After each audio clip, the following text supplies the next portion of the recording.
Hello mga kaibigan, at panibagong sharing na naman tayo din eh. Ito ay Samsung. Ang model niya is UA32N4300AG. Bali ano siya, 32 inches.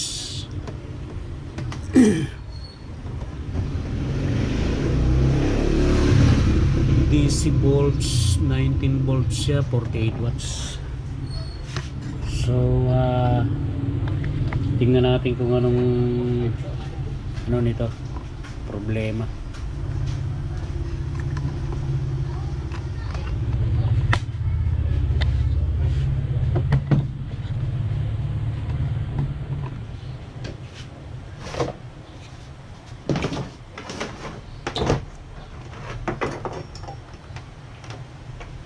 Saksak natin ito, kabila.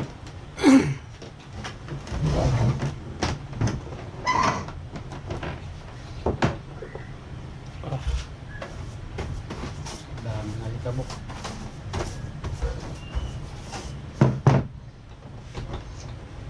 So ito, saksak natin.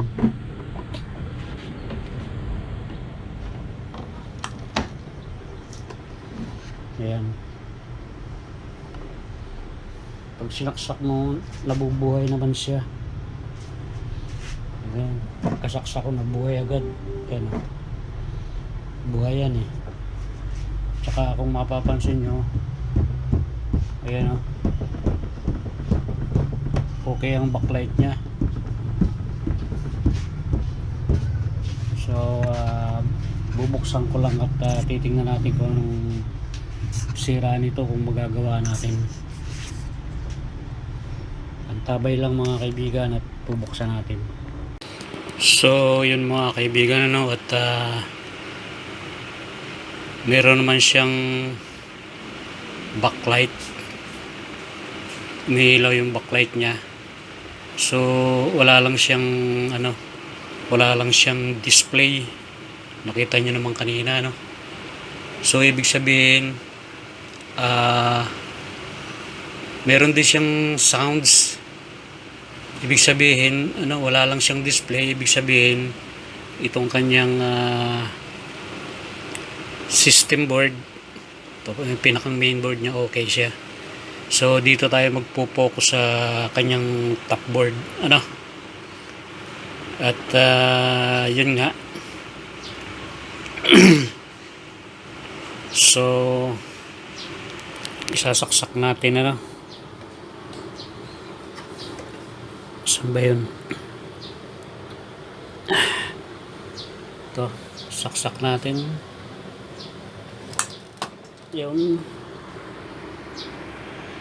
So ayan, umilaw yung kanyang backlight. Ayan, kung makikita nyo dito, ayan. Meron siyang meron naman siyang ilaw, ayan. Meron siyang backlight. So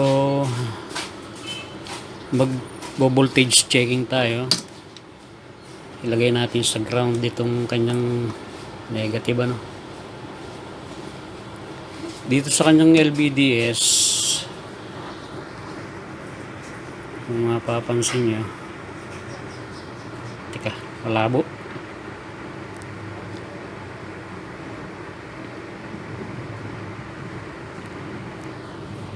Malabo.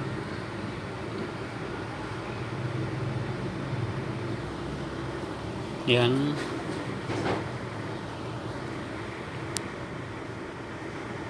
Susukatin natin yung kanyang input dito. Ayan. Kung meron siyang, ayan, nakasaksak na yan, buhay siya. Ayan. Hindi mag-focus yung aking camera eh. Ayan. Siya ay 65 volts to ampere. Makikita nyo, ayan, meron siyang ano, meron siyang 13 volts. Ayan, meron siyang 13 volts. Tingnan natin din sa kabila kung ano siya, kung lumagpas. Ayan, ayan natin sa ating tester. Meron naman, ayan o. So hahanapin natin yung kanyang presence na ano, na voltahe din sa kanyang papuntang DC to DC. Ito yung DC to DC niya, yung IC na yan eh. Yan o. Ito. So dito tayo sa may ABDD, yung supply natin.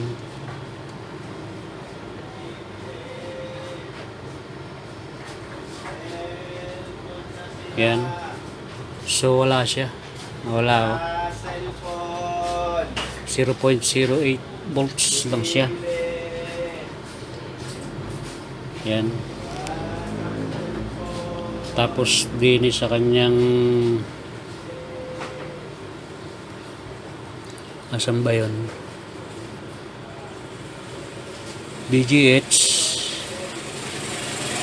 Ito. Yan makikita nyo kung ano, B off. Ibig sabihin yan ay yung kanyang BGH. Ayan, B off nandito. So tingnan natin. Ayan. So wala siya, 0.08 din, no? Bagsak, wala. Sa kanyang BGL, ito katabi lang, ito, yan ang BGL nya, yan. So wala rin.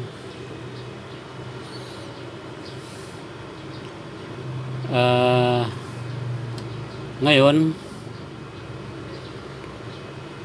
paano natin malalaman at ikahanapin pa natin yung ibang voltage kung meron siyang ano, ito, tingnan natin kung ayan,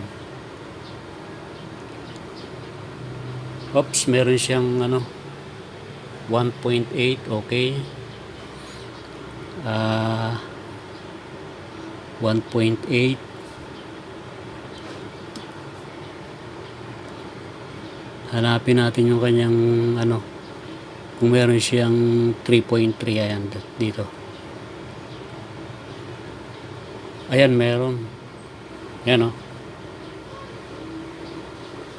itong anong ito, meron siyang 3.2. so okay na yan. Meron siyang 3.3, 1.8. wala lang siya dito sa ABDD. Ayan,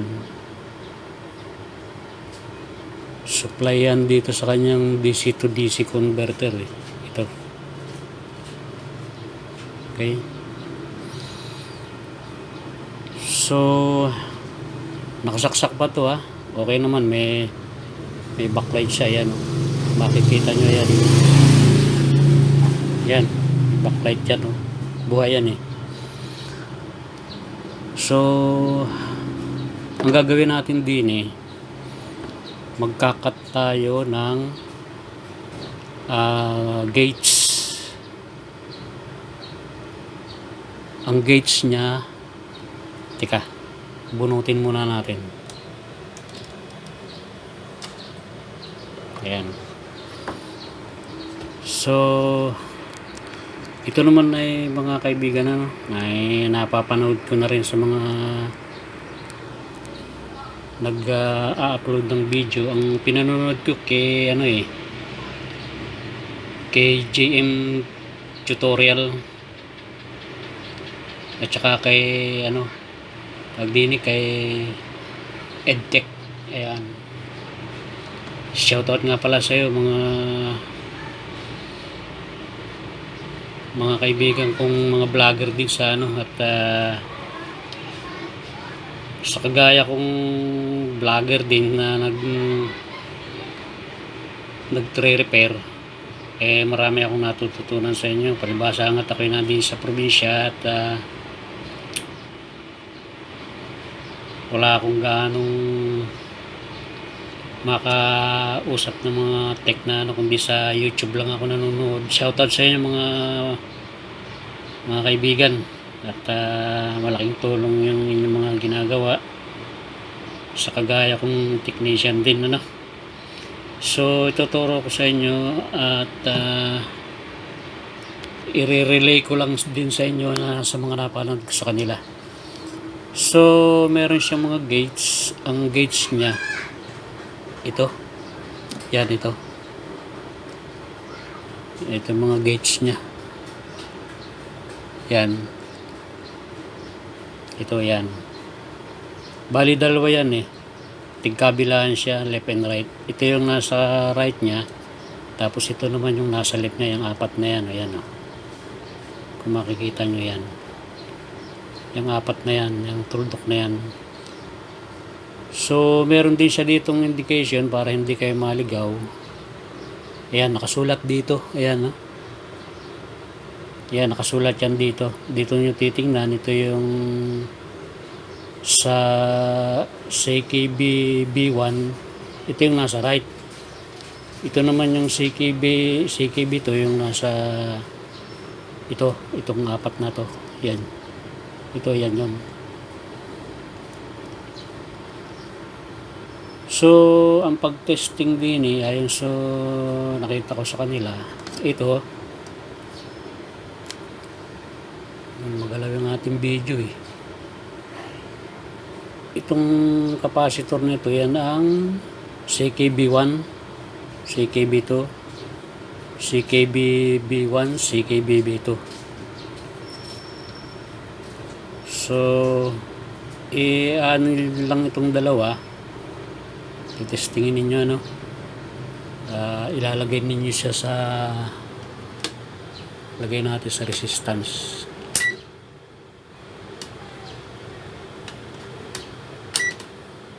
Ayan, naka-resistance na siya,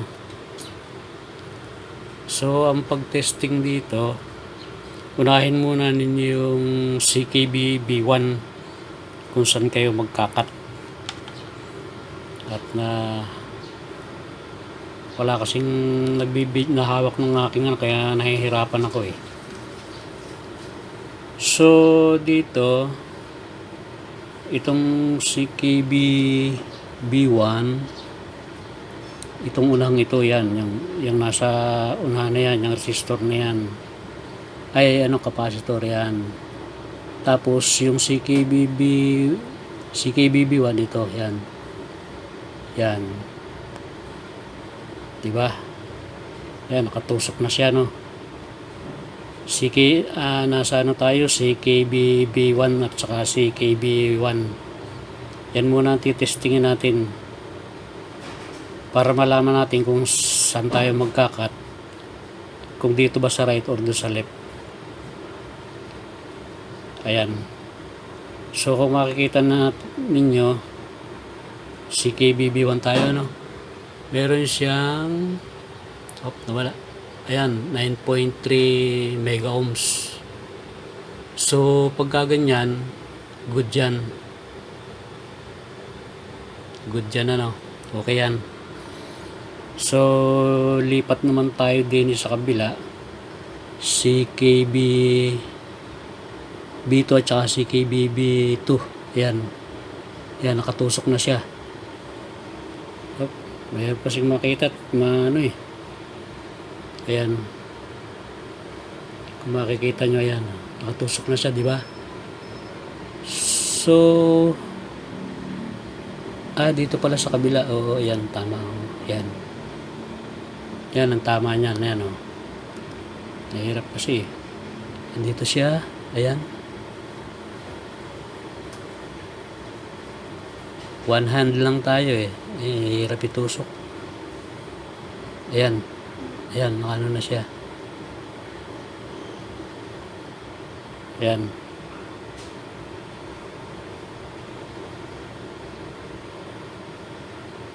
Yan, nakatusok na siya kung makikita nga, no.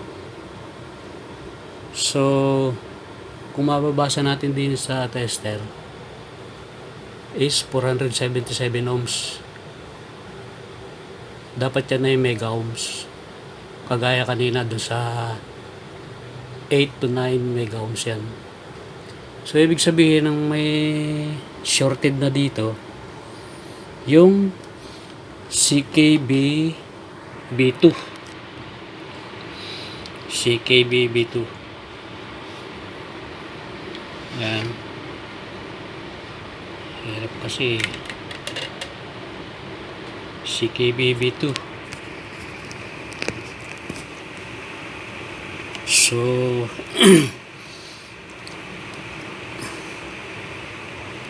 yan. So, ang may sira dito ay itong CKB B2. Ito. At saka ito. Yan. Kasi yan ay mga gauge, mga kaibigan, ano.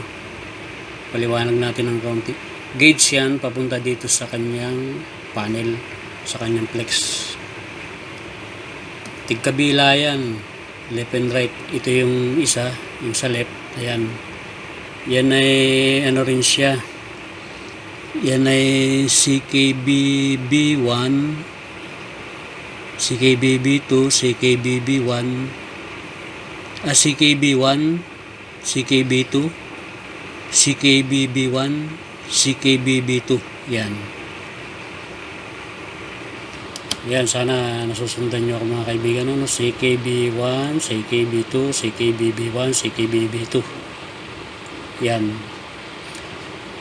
So, dito muna tayo magkakat. Ikakat natin yung CKB2. Dire. Ikakat muna natin dito sa kanila. Tapos mamaya, tetesterin natin sa ohms kung ano na siya. Mawawala yung kanyang resistance na mababa. Dapat yan maging ano siya, mega ohms. Okay, wala kasing naghahawak ng ano eh. Basta ikakat natin. Hindi ko na lang sa inyo mapapakita kasi walang maghahawak ng ano eh, ng camera. Okay? So, yun mga kaibigan, at naputol na natin, ano. Kung makikita nyo, ayan siya. Ang pinutol natin na yung CKB2. Isa lang kasi yan yung may problema eh, yan. Pero ganun pa rin mga kaibigan, hindi siya nagbago. Nasa 400 ang nasa 400 ohms, dapat mega ohms siya. So testingin natin, pakikita ko sa inyo. Itusok natin to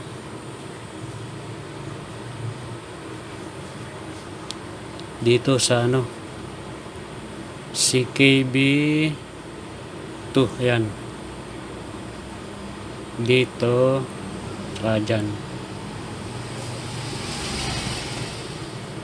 Ayan, kung makikita nyo mga kaibigan, no, sa tester 487 ohms, dapat yan mega ohms. So ibabalik natin yung kinat natin dito. Yan, ibabalik natin yan. Dito tayo magkakat sa kabila. Yan. Okay. Ibabalik lang natin. At ang hirap kasi maliit eh. Wala kasi akong monitor na ano, yung microscope. Dapat meron nun eh.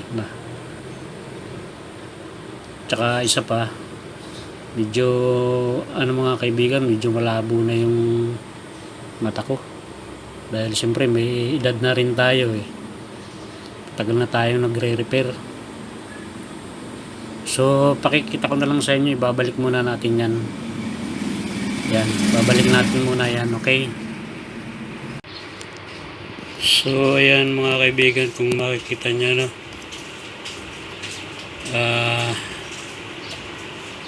Nakat ko na siya. Ayan. Dito tayo nag-cut sa kabila. Ayan. Yan, yung anong yan. Yan ay, ano, CKB2. Itong isang ito ay CKB1 yan eh. So, sa kabila naman, naibalik na natin. Ayan, naibalik na natin yung kinat natin sa CKB1 CKB2 CKB2 yan eh. Itong isang CKB1. So tingnan naman natin sa ano, sa resistance kung okay na siya, no.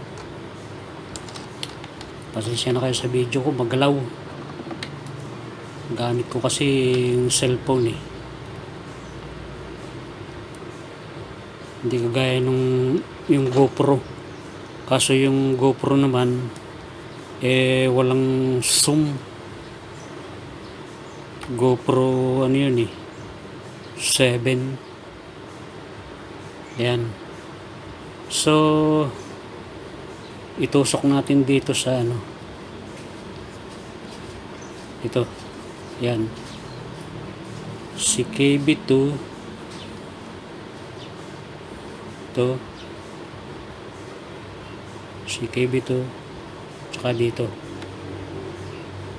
CKBB2 CKB2 yan. Yan. Ayan. Ay.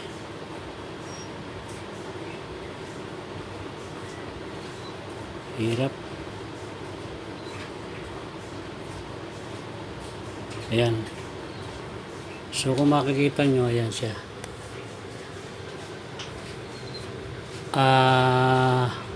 8.7 megaohms na. Ayan o. 8 megaohms. So okay na siya. CKB2 yan. Dahil yun ang may sira eh. Doon tayo sa left nag-cut. Ito naman yung CKB1.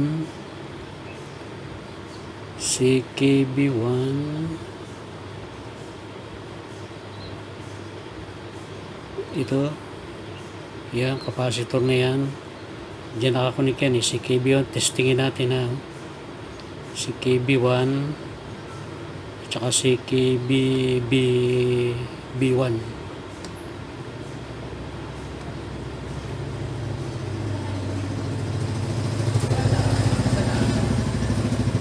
Yan. Ayun siya oh. 9.2 megaohms na. Yan. So, testingin naman natin ang voltage sa ano nito.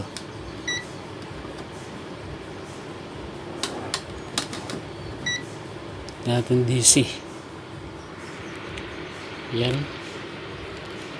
Lagay natin yung ground sa ano. Ground. Tingnan natin kung magkakameron na siya ng ano, BGH tsaka BGL. So saksak natin.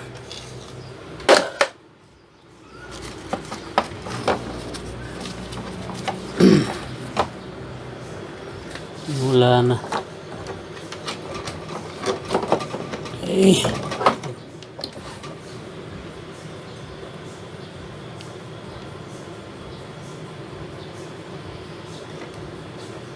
Saksak natin siya.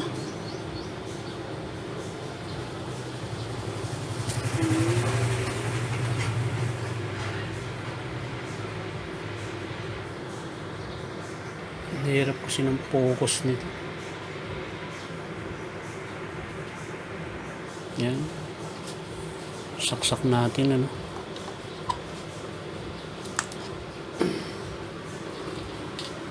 Yan.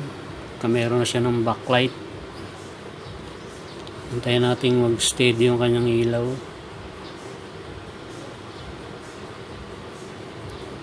So, ayan. Naka ano na siya, no. Meron na siyang backlight. Ayan, no, kung makikita nyo, yan, no. Tingnan natin yung unang-una na itong ano, BGH. Oh.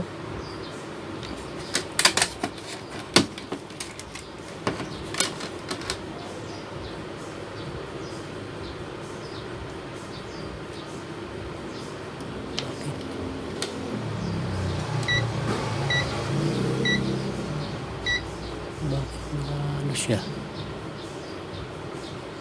DC pala siya. Ayan, naka DC. Tingnan natin tong kanyang BGH. So ayan, no, meron na siyang 30 volts. Sa BGL naman niya, meron siyang negative 10 volts. Ayan. Yan, negative 10 volts. Ngayon, tingnan naman natin kung meron siyang ano, meron siyang display.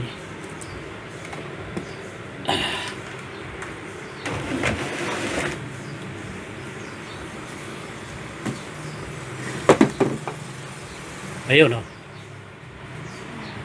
Nagkamero na siya.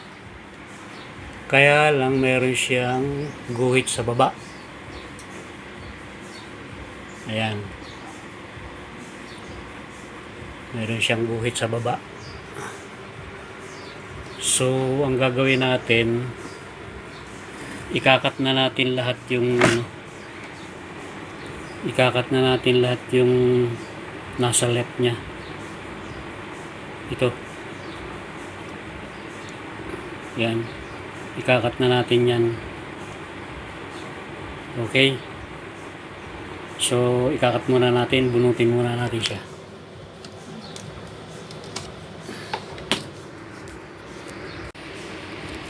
So, ayan mga kaibigan, ano. At, kinat na natin lahat.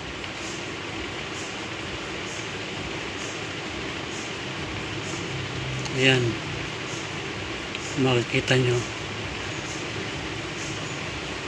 Yan, cut na yan lahat. Bali, 4.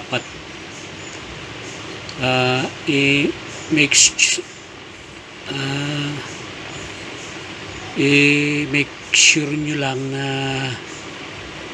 talagang cut na siya. Wala na siyang hindi na siya nakakadugtong, ano. So, kaya natin kinat yan ay para mawala raw yung guhit na yon, yung nakita natin. So ngayon, testingin naman natin, ano. Okay, testingin natin yan kung okay na ba talaga siya.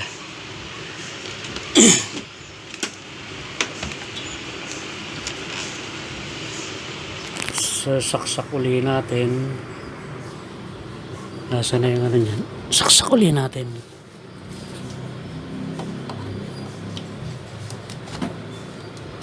Ayan. Yun, nagkamera na ng backlight. Yun. So, let's see what happened.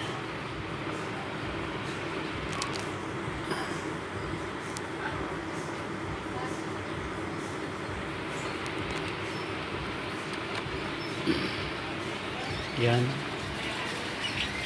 Yun. Makinis na siya. Nawala na yung guhit. Okay. So, So, okay na to. Pwede nang ibigay sa may-ari. So, salamat sa mga kaibigan nating nag-upload ng mga ganitong problema. Kung hindi, mariresearch naman natin yan. Kaya lang palibhas at gawa sa kanila, napapadali yung ating paggawa. Dahil meron na tayong sinusundang mga kaibigan na nagbablog din na. Salamat sa iyo mga kaibigan. So hanggang dito na lang mga kaibigan, at i-close muna natin ito. Pa-final test natin sa video. Okay? Ang masasabi ko lang dito ay wala tayong assurance na ito ay tatagal ng matagal. Dahil siyempre alam mo naman, kinat natin yung mga gates, may may effect yun sa pinakang system niya dito sa top board na papunta dito sa kanyang panel. Siyempre may epekto yun. So pagka ganitong problema, tatapatin mo na yung may-ari. Tsaka hindi ko na ganong sinisingilan to. Kung baga hinihingan ko na lang ng pangmerienda, ganun, kung magbigay o hindi. Pero sinasabi ko sa kanila na ito ay maaaring isang buwan lang o isang linggo, wala na uli, dahil matutuluyan na yung nito, yung panel. Dahil sira na talaga yung panel niya. Nagsushort yan dito sa may kanyang mga gates Okay? So maraming salamat mga kaibigan. Next video ulit tayo. Okay, bye bye.